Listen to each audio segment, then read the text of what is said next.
In a small, quiet town where nothing ever seemed to happen, something unthinkable occurred.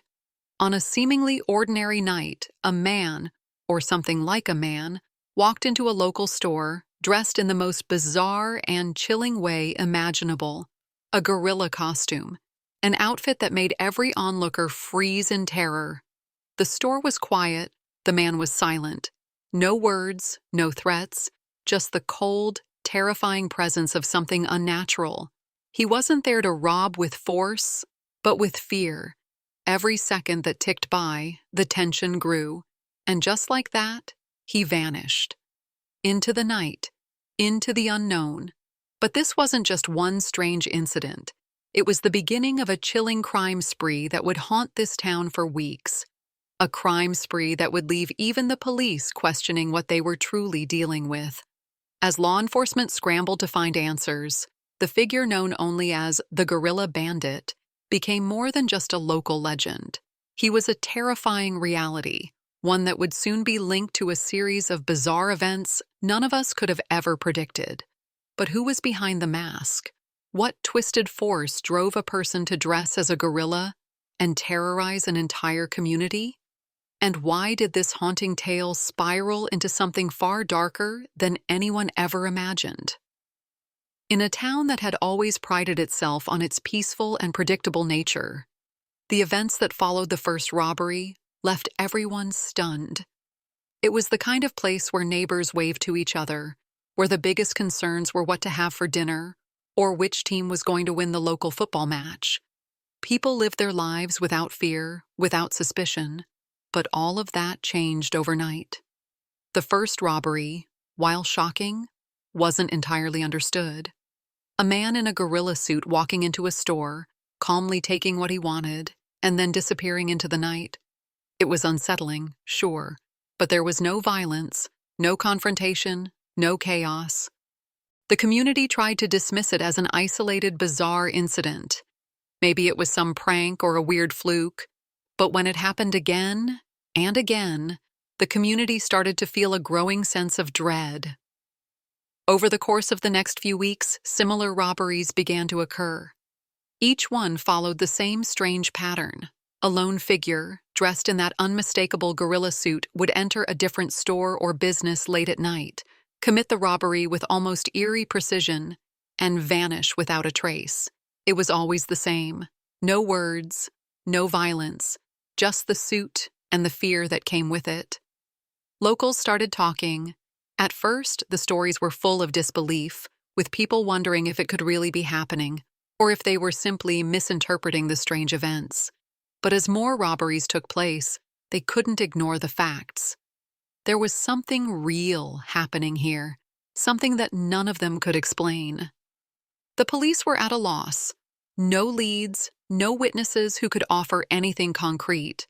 The robberies were always committed at night, in small, unassuming places. Convenience stores, a bakery, a local diner, places that felt safe, familiar, places where everyone knew each other.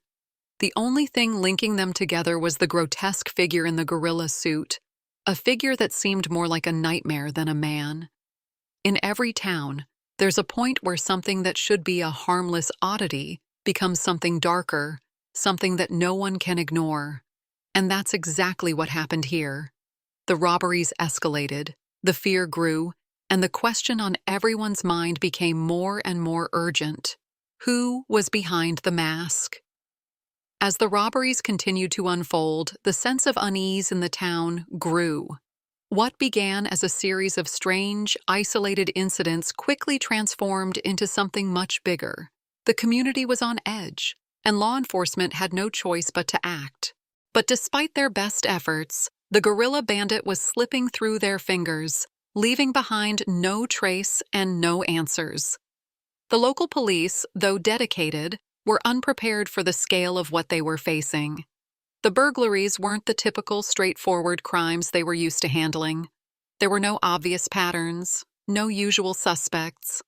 The only thing they had in common was the perpetrator's costume, that chilling, unmistakable gorilla suit. Officers reviewed every scrap of evidence they could find. Surveillance footage was combed over for hours.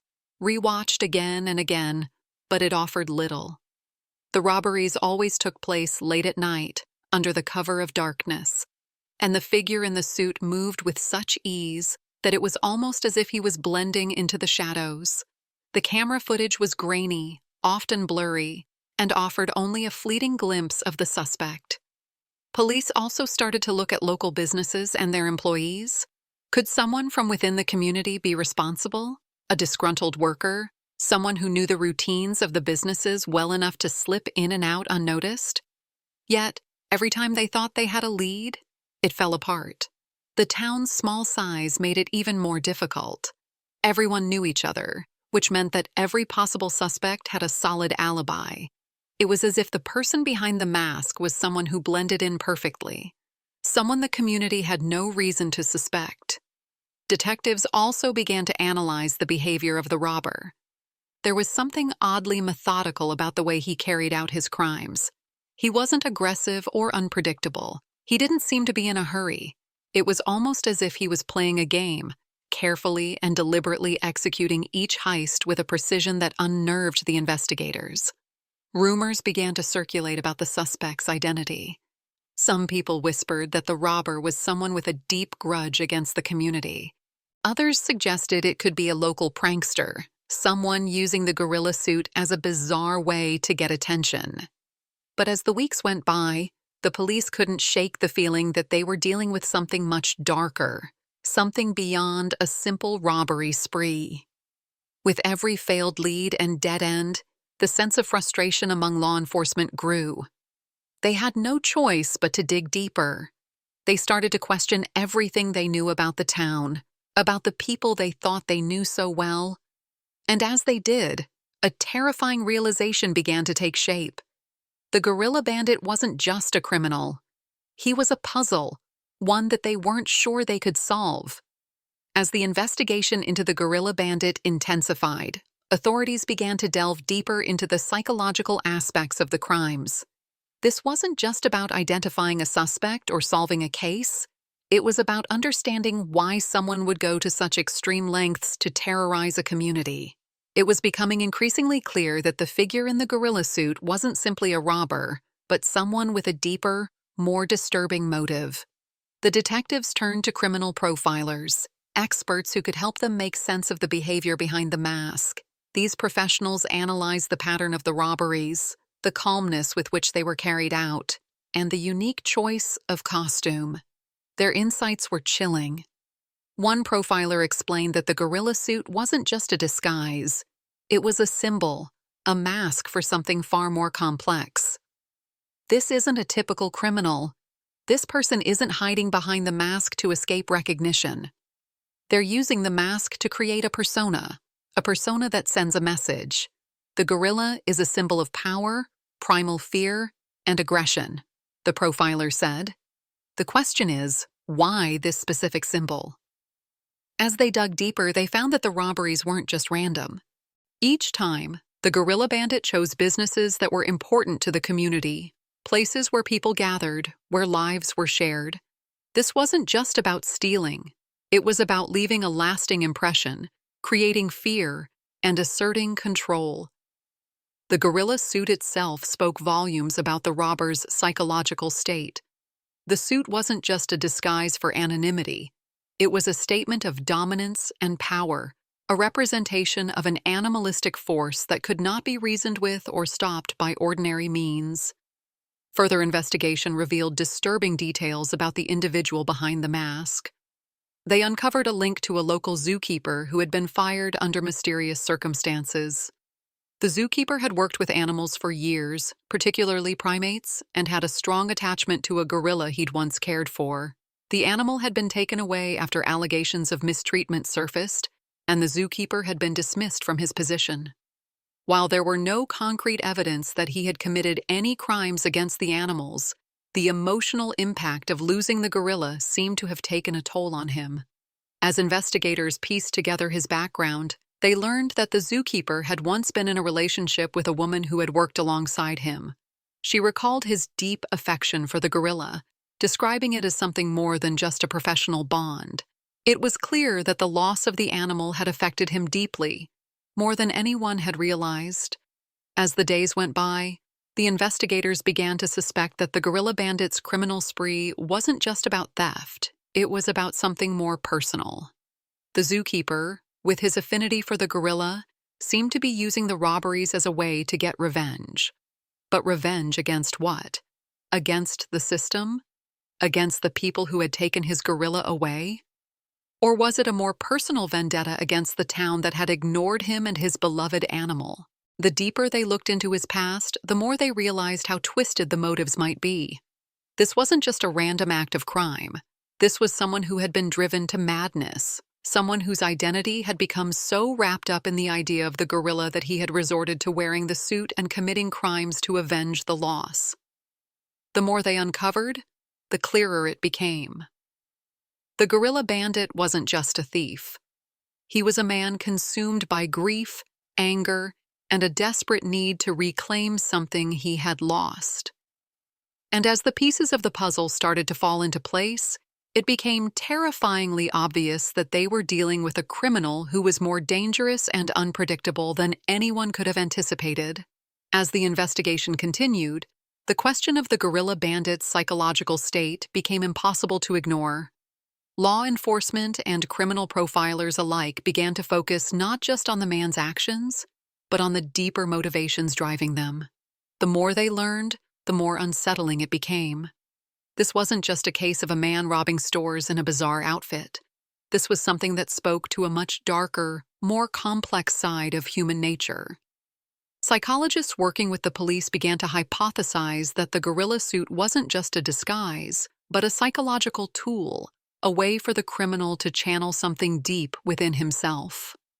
The gorilla, one profiler said, isn't just a mask, it's his alter ego, a way for him to embody something primal, something powerful, something that doesn't need to follow the rules of society. The gorilla suit was symbolic. It represented power, freedom, and aggression, qualities that the criminal, someone who had likely felt powerless and controlled for most of his life, now sought to reclaim. It was a mask, yes, but it was more than that. It was a transformation, a shedding of the self he once was, and an embracing of the primal instincts he believed had been stripped away from him. What we're seeing here, the profiler continued, is someone who is using the costume to regain control, to feel powerful in a world that has made him feel weak. The suit gives him a sense of invincibility. When he puts it on, he becomes something other than himself. He becomes a force of nature, something wild and unstoppable. The more the investigation unraveled, the clearer it became that the crimes were not being committed for personal gain, but for something deeper, an emotional and psychological release. The criminal was using the robberies as a way to lash out at a world that had wronged him, a world that had taken something he loved and stripped him of his identity. By becoming the gorilla, he was fighting back. It wasn't just about money or material things. It was about power, revenge, and reclaiming a part of himself that had been lost. But what made this case even more chilling was the unsettling realization that the criminal wasn't just reacting to what had happened to him. He was methodically choosing to carry out his crimes in a way that would maximize the fear and anxiety of those around him. The gorilla suit, with its looming presence and unnatural appearance, wasn't just a tool for personal power. It was a deliberate choice to induce terror, to remind the people of the town that they were vulnerable, that they couldn't predict what would happen next, that they were at the mercy of something they didn't understand. One detective noted, "He's not just robbing these places. He's sending a message. He wants to make people feel helpless, afraid, as though they can't escape from what he's doing." This need for control and fear manifested itself in the very nature of the crimes. The Gorilla Bandit never rushed through his robberies. He took his time, moving slowly and methodically, letting the fear sink in with every passing second. His presence alone was enough to send shivers down the spine of anyone who encountered him. The longer he lingered, the more he enjoyed the power he had over the people who were forced to comply. The psychological profile painted a disturbing picture of a man who had spent years building up a deep, unresolved anger, an anger that had festered until it consumed him entirely. The robberies were an outlet for that anger, a way for him to strike back at the world that had taken his gorilla and left him in the shadows. And the more successful he was in his crimes, the more he fed off the fear he created. It became a dangerous cycle. With every robbery, he became more emboldened, more convinced that he had found the power he'd been craving. But what was the next step for someone so consumed by rage and need for control? What lengths would the Gorilla Bandit go to next? As the investigation continued, the police realized that they weren't just hunting down a thief. They were chasing a man on the edge, someone whose psychological state was rapidly deteriorating, and no one knew how far he would go to prove his power. The tension in the town was palpable. As the weeks went on, the fear of the Gorilla Bandit was becoming an ever-present part of daily life. People didn't feel safe leaving their homes after dark. The once peaceful community now found itself gripped by paranoia, unsure of when the next robbery would occur, or if it would be worse. The community's sense of security had been shattered, and the idea that anyone could be next was a constant thought in the minds of those who lived there. Police continued to work tirelessly, but they were running out of leads. The Gorilla Bandit had become a ghost, slipping in and out of the shadows, leaving behind nothing but the haunting memory of his terrifying presence. Every time they thought they were closing in on him, he would disappear again, his trail vanishing like mist in the morning sun. It was as though he was always one step ahead, playing a game they couldn't win. But the police were determined not to give up. They re-examined all the evidence, looking for anything they might have missed. They took a closer look at the locations of the robberies, trying to find a pattern they hadn't noticed before, and that's when they made a crucial breakthrough. There was something significant about the places the Gorilla Bandit had targeted.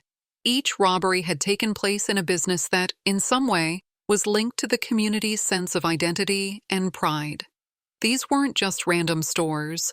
They were places where people came together, where memories were made, where the community's bonds were strongest. It became clear that the Gorilla Bandit wasn't just attacking businesses for personal gain. He was attacking the very heart of the town. Each robbery was like a strike against something bigger than material wealth. He wasn't just taking things. He was trying to tear apart the fabric of the community itself. And this realization sent a shockwave through the investigation team. They understood now that the robberies weren't just random acts of crime. They were targeted attacks on the people and the places that defined the town. Determined to stop him before he caused more damage, the police ramped up their efforts. They set up a task force dedicated solely to catching the Gorilla Bandit, bringing in experts from neighboring towns and even outside the region. They increased patrols, set up surveillance, and began speaking with the locals in an effort to gather more information. But as the pressure mounted, something unexpected happened. The Gorilla Bandit, sensing the increasing focus on him, grew bolder. He became more erratic, more unpredictable in his behavior. One night, he struck a larger establishment, a popular diner known as the gathering place for the entire town.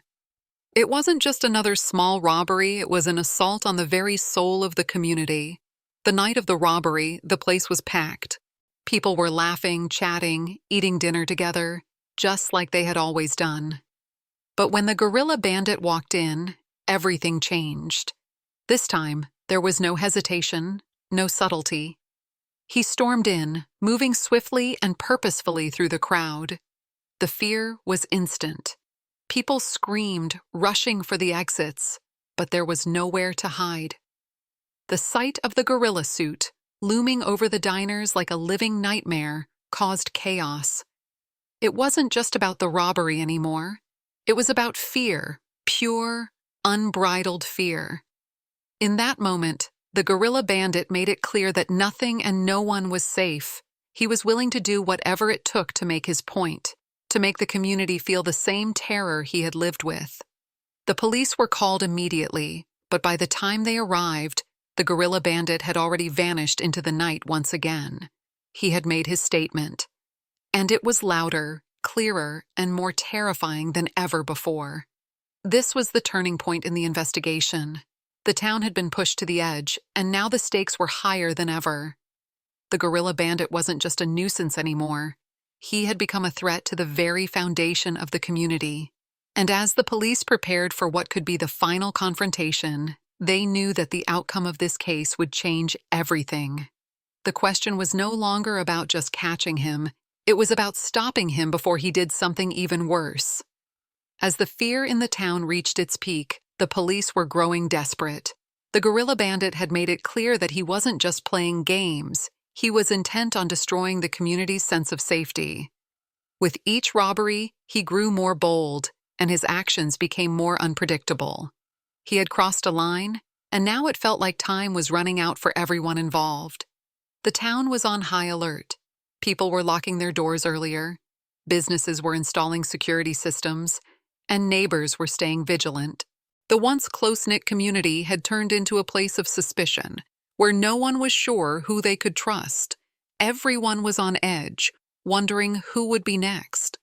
The police were stretched thin, working around the clock, but the Gorilla Bandit remained elusive. It seemed like every time they got close, he slipped away without a trace. But then, just when it seemed like the investigation was at a dead end, a break finally came. A new piece of evidence emerged from an unexpected source. A local woman who had been at the diner the night of the most recent robbery. She had been one of the last people to leave before the Gorilla Bandit made his appearance. And while everyone was focused on the chaos inside the diner, she had noticed something strange outside. She told the police that she had seen a car parked down the street, just out of sight, with its engine running. The car was parked near an alley that led to a secluded area behind the diner. She didn't think much of it at the time, but after hearing about the robbery, she realized that the car could be important. She described the vehicle as an older, unmarked sedan, and although she couldn't make out the driver's face, she did mention something unusual. The car seemed to have been there for much longer than it should have been, as if it had been waiting for something to happen. The police quickly followed up on this new lead. They canvassed the area around the diner, searching for any nearby surveillance footage that might have caught the car or its driver. After hours of reviewing footage from nearby stores and cameras, they finally managed to locate a clip that showed the car driving away from the alley shortly after the robbery took place. The footage wasn't clear enough to identify the driver, but it was enough to confirm that the car had been connected to the scene. It was the break they had been waiting for. Now they had something solid to work with. They traced the car's registration to a local address, a rundown house on the outskirts of town, one that had been largely overlooked during earlier investigations. It was the kind of place that blended into the background, unnoticed by most, but it now seemed to hold the key to cracking the case. A team of officers was immediately sent to the house. They moved quietly, not wanting to alert the suspect, but the closer they got to the property, the more they began to feel a sense of unease. Something about the place didn't sit right. The house was abandoned, but there were signs of life, fresh tire tracks in the driveway, a light in the window, and the faint sound of movement coming from inside. With no time to waste, the police decided to move in. They surrounded the house, prepared for whatever they might encounter. As they approached the front door, they could hear footsteps. But the person wasn't trying to escape. Instead, it was as if the figure inside was waiting for them. They made their way inside cautiously, their hands on their weapons, ready for anything. It didn't take long to find him. There, in the dimly lit back room of the house, was the man they had been searching for. The Gorilla Bandit was standing in front of a mirror, still wearing the infamous gorilla suit. But what struck the officers wasn't just the sight of the man in the costume. It was the eerie calmness with which he stood there, as though he had been expecting them all along. He didn't resist. He didn't try to run. Instead, he simply turned to face them and spoke, his voice cold and distant. "I knew you'd find me eventually," he said. "But it doesn't matter now. I've made my point." The officers moved quickly, apprehending him without further incident. As they placed him in handcuffs, they couldn't help but feel a sense of relief. The nightmare was finally over. But as the suspect was let out of the house, they began to understand just how deeply the Gorilla Bandit had been consumed by his obsession. His quiet demeanor, his calm acceptance of capture, told them that this wasn't just about crime for him. It had been about something far darker, a twisted need for recognition, for revenge, and for control. The man they arrested wasn't just a criminal. He was someone who had become entirely lost in his own delusions. The town could finally begin to heal, but the haunting image of the Gorilla Bandit would never be erased from their memories. The fear, the uncertainty, the sense of powerlessness, they would stay with the people who lived through it, forever marked by the terror of a man who chose to wear a mask, not just to hide, but to become something altogether more terrifying. The arrest of the Gorilla Bandit brought a sense of relief to the town, but it also raised many questions that would linger long after the case had closed. While the police were able to apprehend the man behind the mask, they were left grappling with the disturbing reality that they hadn't truly understood the full extent of his motives. The arrest felt like the end of a chapter, but in many ways it was only the beginning of a much darker story. The man in the gorilla suit, whose name was eventually revealed to be Thomas Haynes, was a former zookeeper who had spent years caring for animals, particularly gorillas. It seemed like an odd detail at first, but the more the police and psychologists examined his background, the more it began to make sense. His life had been consumed by a deep emotional attachment to one particular gorilla, a creature he had raised and cared for. But when the animal was taken away after accusations of mistreatment, Thomas was left devastated. It was clear now that the loss of the gorilla, and the way it had affected him, was the spark that ignited his descent into madness. In interviews with Thomas, the police learned that his obsession with gorillas had taken root long before the robberies began. He had always viewed the gorilla as a symbol of strength, independence, and freedom, qualities he felt were denied to him in his own life. The gorilla became a representation of the power he craved but never had. And as the years passed, his grief over the loss of the animal festered into something darker. It wasn't just about the gorilla anymore.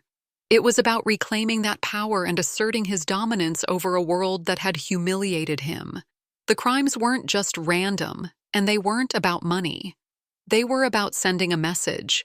Every robbery, every moment he spent in the gorilla suit, was an attempt to assert control and regain what he had lost. He wanted to become the gorilla, to embody the qualities of the animal that had given him a sense of identity. By wearing the suit, he felt invincible, untouchable, as though he could escape from the pain and the powerlessness that had plagued him for so long. As Thomas's trial began, the town watched in stunned silence. Many had felt relief when he was captured, but now they were confronted with the full scope of his insanity. The case raised uncomfortable questions about the human mind and the lengths to which someone could go when consumed by grief and rage. It was easy to see the Gorilla Bandit as a figure of fear, but the truth was far more tragic. This wasn't just a man who had committed terrible crimes. This was a man who had been so profoundly broken by his loss that he had been driven to become something unrecognizable. The trial itself was filled with dramatic moments.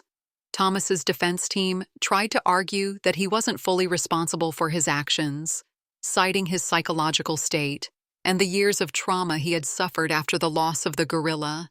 They painted a picture of a man who had snapped under the weight of his emotions, someone who had been pushed to the brink by the events of his past. But the prosecution held firm, presenting the facts of his calculated crimes and the fear he had instilled in the town. They argued that while his motivations were rooted in pain, they didn't excuse the terror he had caused. In the end, Thomas was convicted of multiple charges of robbery, assault, and terrorizing the community. His actions had left a permanent scar on the town, and while some might have felt sympathy for the broken man behind the mask, most understood that justice had to be served. He was sentenced to a lengthy prison term, but his case would continue to haunt those who had lived through the terror he had created. As the years went by, the town slowly began to heal. The businesses he had robbed rebuilt, The families he had frightened moved on, and the town itself returned to some semblance of normalcy. But the memory of the Gorilla Bandit, the man in the suit, would remain etched in their minds forever. The fear and uncertainty he had created didn't disappear overnight. It lingered in the streets, in the corners of people's minds, reminding them of the darkness that had once taken hold of their peaceful community. The case of the Gorilla Bandit served as a chilling reminder of the depths of human obsession and the fragile line between grief and madness. It was a case that no one would ever forget, a true crime tale that not only captivated the town, but also left everyone who heard it asking the same question. How far could someone be pushed before they crossed a line that could never be undone?